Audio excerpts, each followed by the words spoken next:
La Santa Iglesia Católica conmemora en su santo del día a San Cirilo de Jerusalén. San Cirilo nació cerca de Jerusalén en el año 315. Sus padres eran cristianos y le dieron una excelente educación. Conocía muy bien las Sagradas Escrituras. Citaba frecuentemente en sus instrucciones. Se cree que fue ordenado sacerdote por el obispo de Jerusalén, San Máximo, quien le encomendó la tarea de instruir a los catecúmenos, cosa que hizo por varios años. Sus escritos son de gran importancia por ser un padre de la Iglesia y arzobispo de Jerusalén, solo 3 siglos después de la pasión de Jesús. Sucedió a Máximo en la sede de Jerusalén el año 348 y fue obispo de esa ciudad por unos 35 años. Por su defensa de la ortodoxia en la controversia arriana, se vio más de una vez condenado al destierro. Hasta nosotros llegaron 18 discursos catequéticos, un sermón de la piscina de Bethsaida, la carta al emperador Constantino y otros pequeños fragmentos. 13 escritos están dedicados a la exposición general de la doctrina y 5, llamados mistagógicas, están dedicados al comentario de los ritos sacramentales de la iniciación cristiana. Estos escritos, llamado Catequesis de San Cirilo, nos llegaron gracias a la transcripción de un estenógrafo, que lo hizo con la misma sencillez y naturalidad que lo hacía San Cirilo, cuando comunicaba a la comunidad cristiana en los 3 principales santuarios de Jerusalén, entre ellos la Basílica de la Santa Cruz de Constanza, llamada Martyrium para los candidatos al bautismo, y la Iglesia de la Resurrección o Anástasis para los que se bautizaban durante la semana de Pascua. Es decir, eran los mismos lugares de la redención con el mismo, decía, que no solo se escucha, sino que se ve y se toca. Por estos importantes escritos, que probablemente los compuso al comienzo de su episcopado, ha merecido el título de doctor de la Iglesia por el Papa León VIII. La incertidumbre de su pensamiento teológico es lo que demoró en Occidente el reconocimiento de su santidad. Su fiesta fue instituida en 1882. Tuvo alguna simpatía por los arrianos, pero pronto se separó de ellos para adherirse a los semiarianos o miusianos. Esto era la orientación teológica que se inclinaba a los convenios, que proponía el término homoiousios, de naturaleza semejante, en vez de homoousios, de la misma naturaleza, es decir, el verbo de la misma naturaleza que el Padre. Se trataba solo de añadir una letra, pero era suficiente para eliminar la idea de la consustancialidad. Consustancialidad que es de la misma sustancia entre el Padre y el Hijo. Cirilo abandonó también a los semiarrianos y se unió a la doctrina ortodoxa de Nicea. Por eso fue desterrado 5 veces bajo los emperadores Constantino y Valente. En total fueron 16 años de destierro, 3 veces por un bando y 2 por el bando opuesto. En sus escritos habla de la penitencia del pecado, del bautismo y del credo, explicándolo frase por frase, para instruir a los recién bautizados sobre la fe. También habla bellísimamente sobre la Eucaristía, insistiendo fuertemente en que Jesucristo sí está presente en la Santa Hostia de la Eucaristía. A los que reciben la comunión en la mano, les aconseja: hagan de su mano izquierda como un trono que se apoya en la mano derecha para recibir al Rey Celestial. Traten con cuidado la hostia consagrada para que no caigan pedacitos, así como no dejaríamos caer al suelo pedacitos de oro. En síntesis, estos documentos son de mucho valor porque contienen las enseñanzas y ritos de la Iglesia de mediados del siglo IV y forman un primitivo sistema teológico. También describe interesantemente acerca del descubrimiento de la cruz y de la roca que cerraba el Santo Sepulcro. Existen dos versiones que no coinciden entre sí de por qué Cirilo sucedió a Máximo en la sede de Jerusalén. San Jerónimo fue quien dejó una de ellas, pero evidentemente tenía prejuicio en contra de San Cirilo. Arrio Acacio era uno de los obispos de la provincia que consagró legalmente a San Cirilo, pensando que luego iba a poder manejarlo, pero se equivocó por completo. Cirilo era un hombre suave de carácter, prefería instruir que polemizar. Trataba de permanecer neutral en las discusiones y por esa razón a ambos partidos los desterraron en su momento, llamándolo hereje. Pero contaba con amigos como San Hilario, que era defensor del dogma de Santísima Trinidad, y con San Anastasio, que defendía la divinidad de Jesucristo, que le profesaba una sincera amistad. En el Concilio General de Constantinopla, en el año 381, lo llaman valiente luchador para defender a la Iglesia de los herejes, que niegan las verdades de nuestra religión. En el primer año de su episcopado ocurrió un fenómeno físico que impresionó a la ciudad.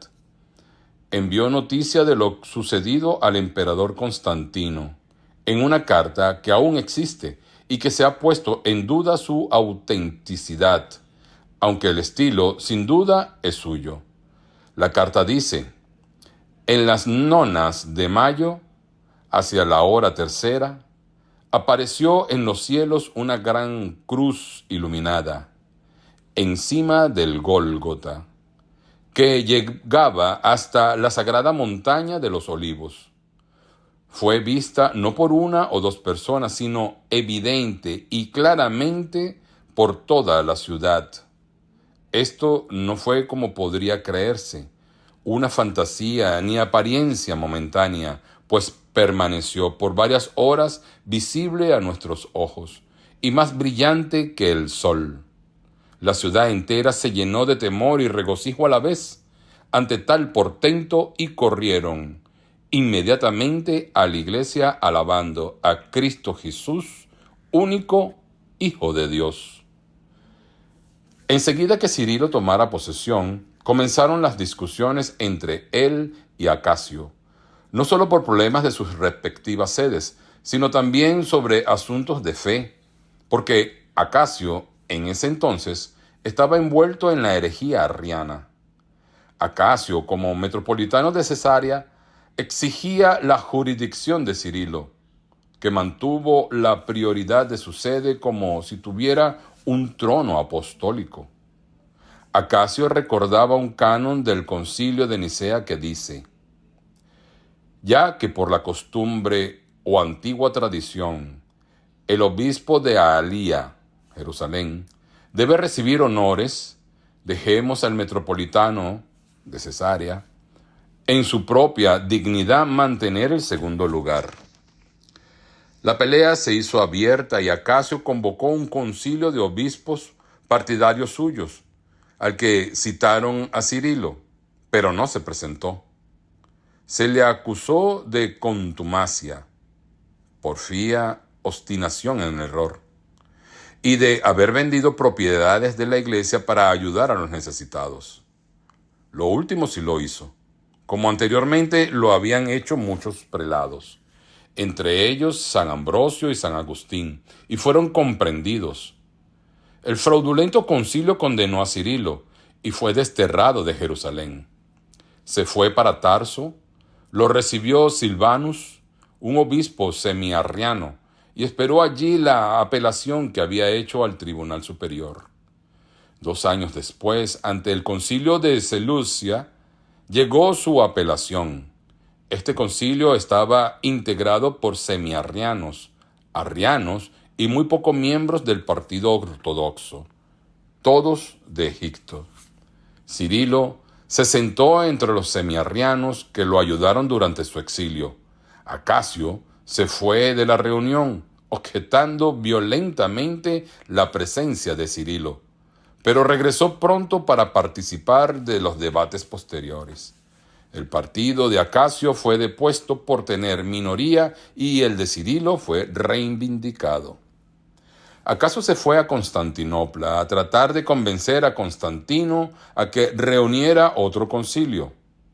Acusó a Cirilo de haber vendido unas vestiduras que el emperador le regaló a Macario para administrar el bautizo y que luego fueron vistas en una representación teatral. Esto puso furioso al emperador y emitió un segundo decreto de exilio en contra de Cirilo, 1 año después de haber sido repuesto a su sede. Constantino muere en el año 361. Le sucede Juliano, quien llama a que regresen todos los obispos que Constantino había desterrado, y así Cirilo regresa a su sede. Durante la gestión de Juliano el Apóstata, hubieron pocos martirios en comparación con otros reinados, pero cayó en la cuenta que la sangre de los mártires era el simiente de la Iglesia, y por esa razón hizo todo lo que pudo para desacreditar la religión que él había abandonado. Nos cuentan los historiadores de la Iglesia, Sócrates, Teodoreto y otros, que Juliano planeó reconstruir el templo de Jerusalén para apelar a los sentimientos nacionales de los judíos y para demostrar que lo que Jesús había anunciado en el Evangelio no se cumpliría. San Cirilo contempla con calma los preparativos para la reconstrucción del templo, profetizando que sería un fracaso, y así sucedió. Gibón y otros agnósticos se burlaban de los sucesos sobrenaturales, sismos, esferas de fuego, desplomes de paredes, etc., que le hicieron abandonar el proyecto. Pero Gibón admite que estos sucesos están confirmados no solo por escritores cristianos, como San Crisóstomo y San Ambrosio, sino también por el testimonio de Ammianus Marcellinus, el soldado filósofo que era pagano. San Cirino es desterrado por Valente por 3ª vez en el año 367, junto con todos los prelados nombrados por Juliano. Este último destierro duró 11 años, pero cuando sube al trono Teodoro, le restituye a su sede, donde permanece los últimos años de su vida. Triste por todo lo malo que encontró en Jerusalén, vicios, crímenes, desórdenes, herejías, divisiones, etc., apela al concilio de Antioquía, envía a San Gregorio de Nisa, quien no pudo remediar nada y abandona a Jerusalén, dejando para la posteridad sus advertencias en contra de las peregrinaciones. Una detallada descripción de la moral de la santa ciudad de aquel tiempo. Cirilo y San Gregorio estuvieron presentes en el Gran Concilio de Constantinopla, primer concilio ecuménico que participó Cirilo, que era el segundo concilio ecuménico. En esta ocasión Cirilo, obispo de Jerusalén, junto con los patriarcas de Alejandría y Antioquía, toma lugar como metropolitano. Se reconoció la legitimidad de su episcopado. Este concilio promulgó el símbolo de Nicea en su forma corregida. Cirilo y los demás aceptan el término homoousios, que llegó a ser la palabra clave de la ortodoxia. Este hecho toman Sócrates y Sosomeno como un acto de arrepentimiento. Por otra parte, los obispos escriben una carta al Papa San Dámaso como donde halagan a Cirilo diciendo que es uno de los defensores de la verdad ortodoxa en contra de los arrianos. Se cree que murió en Jerusalén en el año 386 a los 72 años.